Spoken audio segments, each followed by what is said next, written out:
तुम्ही मुगाचे, उडदाचे अनेक प्रकारचे डाळीचे वडे खाल्ले असतील. पण तुम्ही कधी ठोंबऱ्याचे वडे खाल्ले आहेत का? नसतील खाल्ले तर हा व्हिडिओ तुम्हाला बघायलाच हवा. नमस्कार. गौरीज किचनमध्ये तुम्हा सर्वांचे स्वागत आहे. आज आपण बघणार आहोत ठोंबऱ्याचे वडे.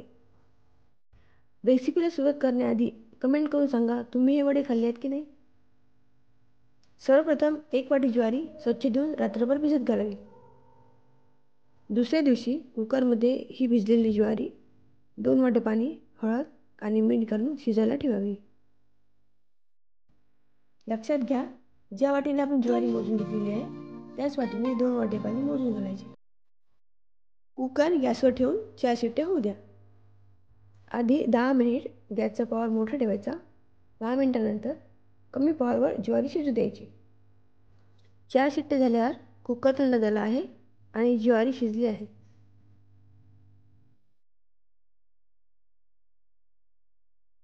प्रत्येक दाणा हा छान नरम शिजलेला आहे.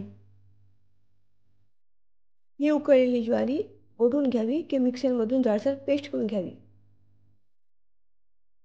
यात घालूया बेसन, तांदळाचं पीठ, आलं लसूण, हिरव्या मिरच्या, तिखट, हळद, धने पावडर आणि चवीला मीठ. मीठ थोडंसंच घालायचं कारण की आपण ज्वारी शिजवताना त्यात आधी मीठ घातलं होतं. सोबतच कढीपत्ता, सांबार आणि बारीक चिरलेला कांदा घालायचा. या वड्याच्या मिश्रणाला एकजीव करून घ्या. मिश्रणाचे वडे करायला घेऊया. या पद्धतीने आपण एका प्लास्टिक शीटला तेल लावून अशा प्रकारे वडे थापू शकतो किंवा हातावर तेल किंवा पाणी लावून सुद्धा वड्यांना आकार देऊ शकतो. तुम्हाला जे सोपे वाटणार ते तुम्ही करू शकता. तेल गरम झाल्यावर त्यात एक एक करून वडे सोडायचे. एकाच वेळेस तेलात जास्त वडे सोडायचे नाही कारण तेलाचं टेम्परेचर कमी झालं की वडे तुटतात.